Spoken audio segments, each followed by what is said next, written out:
today, and for celebrating the Defence and Martyrs Day of Pakistan. I'm Group Captain Azman, Air Attaché at the Embassy, and I would like to take this opportunity to welcome you all on behalf of Ambassador of Pakistan, His Excellency Dr. Asad Khan, and Defence Attaché, Brigadier Kamal Akbar Chaudhry. And I especially want to thank Mr. Randall Shriver, who is the Assistant Secretary of Defence for Indo-Pacific Security Affairs. So thank you very much for joining us today. I know you were stuck behind some heavy traffic today, but thank you very much for coming today for gracing the occasion. The ceremony will begin with the recitation of Holy Quran, and it will be followed by the national anthems of United States of America and Islamic Republic of Pakistan. And later on, we'll have few remarks from Defence Attaché, Ambassador of Pakistan, and our distinguished guests. So we'll begin the ceremony with the recitation of Holy Quran. أعوذ بالله من الشيطان الرجيم بسم الله الرحمن الرحيم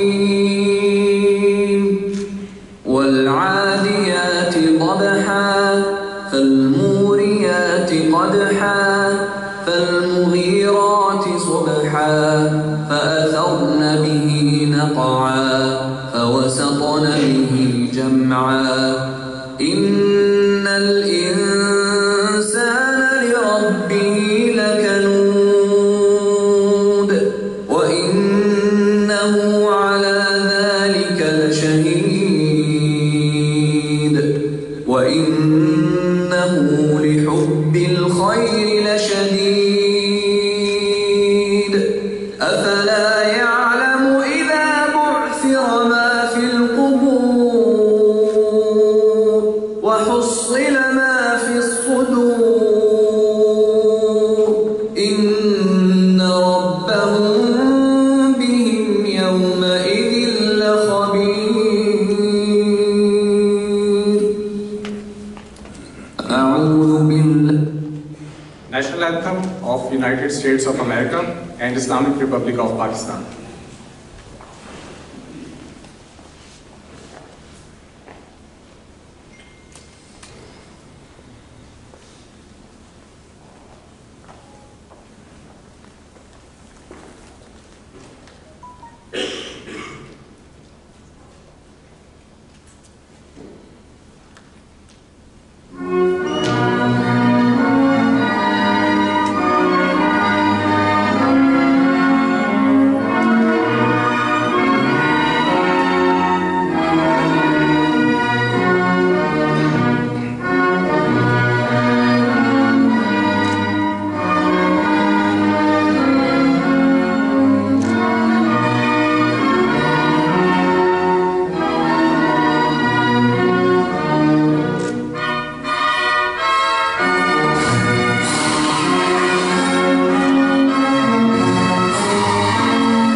Now I request Defence Attaché of Pakistan to share his thoughts.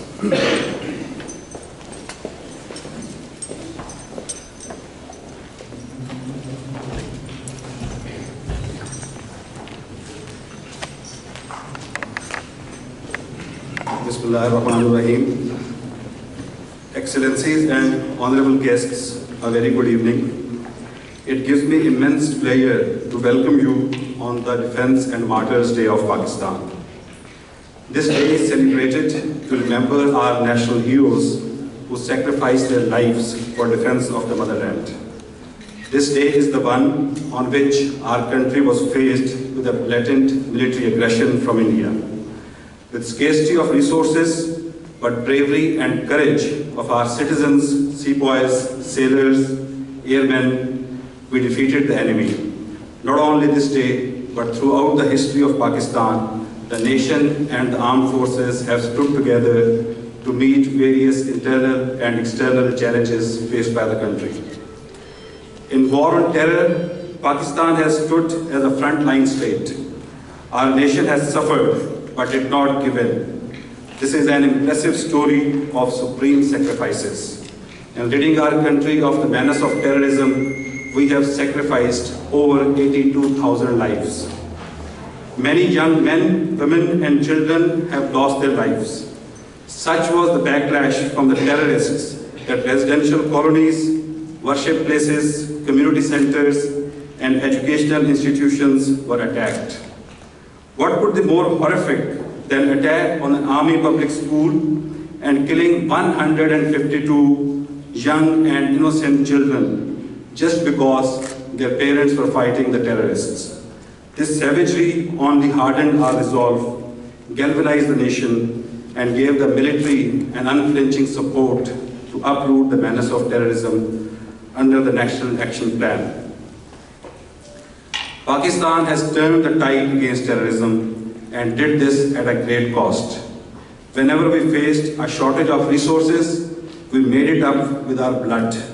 It is our undaunting courage that we have not only withstood these difficult times, but are also moving forward to achieve the goal of a peaceful and prosperous Pakistan. Today, the regime of brutal repression over Kashmiri people, spanning a period of over 7 decades, has broken all legal, moral, and humanitarian norms. This day marks the 31st day of lockdown of Kashmir and cutting off of all physical and communication linkages with the outside world. At this time of grave crisis, Pakistan Armed Forces stand with our Kashmiri brethren and support their struggle for the right of self-determination. I would take this opportunity to express that Pakistan and the United States have a historic bondage. Our defense relationship spans over decades, and there is particular warmth between both of our armed forces. Pakistan remains committed to peace in the region and beyond, and working together, our militaries can be a force of stability in the world. I once again thank you all for being here and making this event a memorable one. Long live Pakistan, long live Pakistan Armed Forces, and long live Pakistan-United States friendship. Thank you.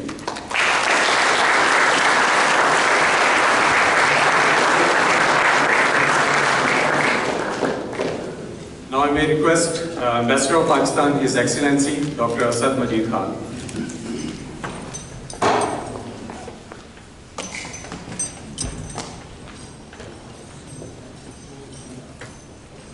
Assistant Secretary Defense, Honorable Shriver, Excellencies, ladies and gentlemen, Assalamu alaikum, and a very good evening to you all. It gives me a great pleasure to welcome you all to the Embassy of Pakistan on the occasion of Pakistan Defence and Martyrs Day. Today, we pay tribute to the resilience of the Pakistani people and the courage and sacrifices of our armed forces in defending the homeland against threats to Pakistan's independence and sovereignty. Throughout our history, Pakistan has confronted and overcome external aggression as well as terrorism and extremism. Indeed, since 2001, Pakistan and United States have been partners in the war against terrorism. Because of our joint efforts, the threat that groups like Al-Qaeda once posed to peace and security is much diminished. At the same time, the security environment in Pakistan has also remarkably improved. The erstwhile tribal areas have been integrated into the political mainstream. In fact, the former FATA has just seen its first election. This has only been possible because of the sacrifices made by the armed forces and the law enforcement agencies of Pakistan. The entire nation owes them a debt of gratitude. And as we commemorate this day, we pledge to continue to promote the ideals of peace, respect for human life, and freedom, not only at the domestic front, but also at the regional and global levels. Ladies and gentlemen, at the regional front, Pakistan is steadfast in its commitment to Prime Minister Imran Khan's vision for a peaceful neighborhood. In the past year, Pakistan has been supporting US efforts for achieving a peaceful political settlement in Afghanistan. As a result, there is today a real optimism about peace in Afghanistan. Unfortunately, just as there was hope for peace in the region, the news emerging from our eastern neighbor has been extremely distressing.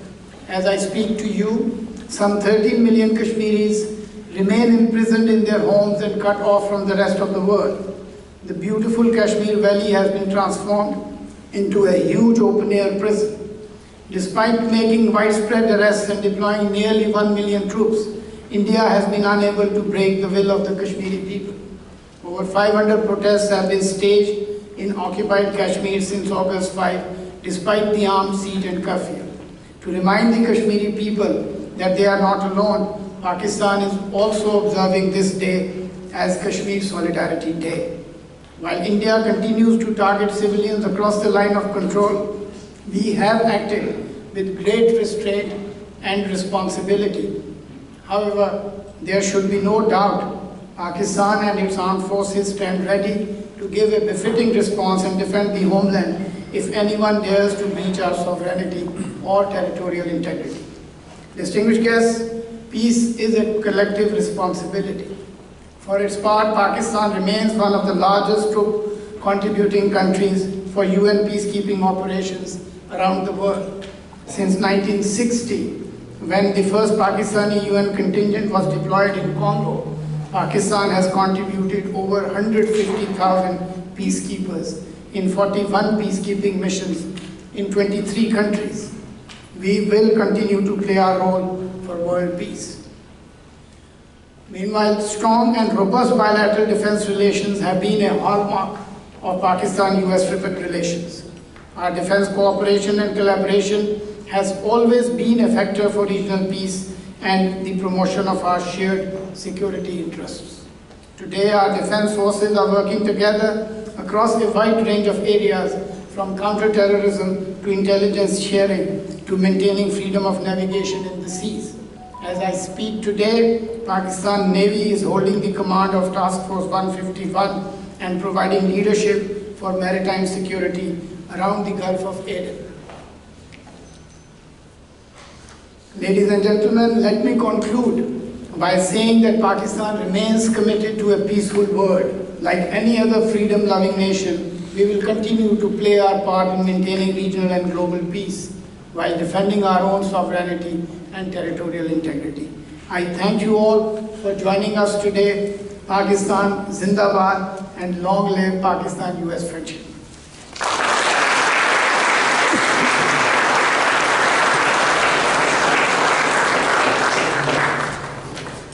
Now I may request the distinguished chief guest of tonight, Mr. Sharver.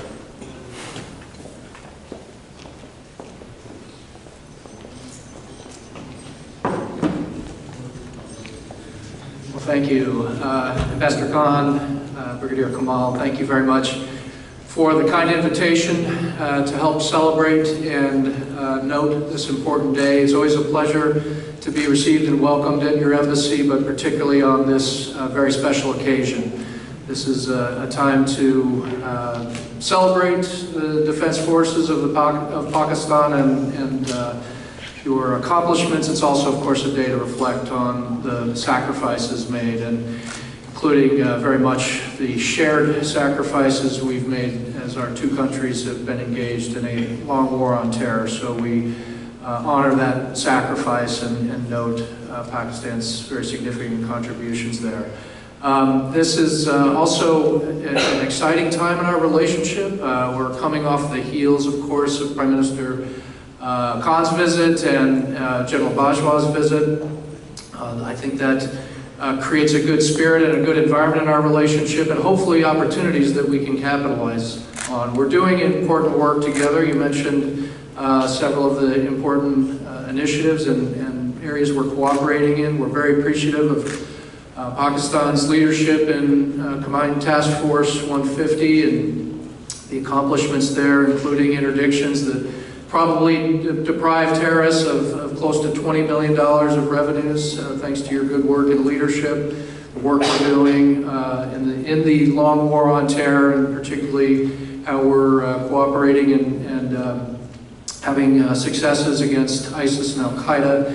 And of course, you mentioned the very important work in trying to achieve peace in Afghanistan. We're indeed at a very critical juncture there, and we're hopeful, but we're not across the finish line yet, so we still want to be your partner in achieving those peaceful outcomes that we both want to see for the region. So we appreciate everything Pakistan has done to get us to this point, and we appreciate the cooperation that we know will continue going forward on that very important work. This is also a particularly interesting time, an important time for me as an Assistant Secretary. I'll be making my first visit in this job to Pakistan next week.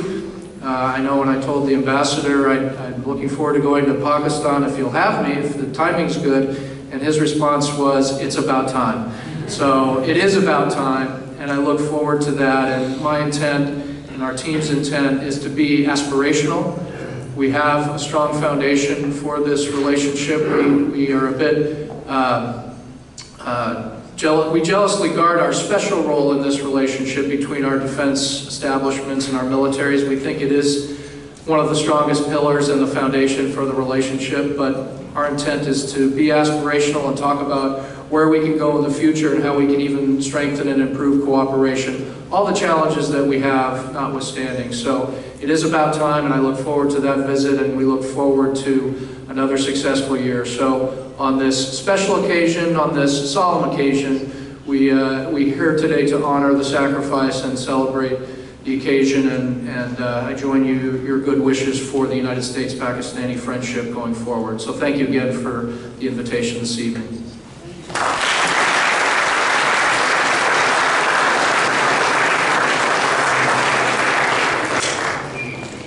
Ladies and gentlemen, that concludes the ceremony. Thank you very much for joining us tonight, and have a very good evening.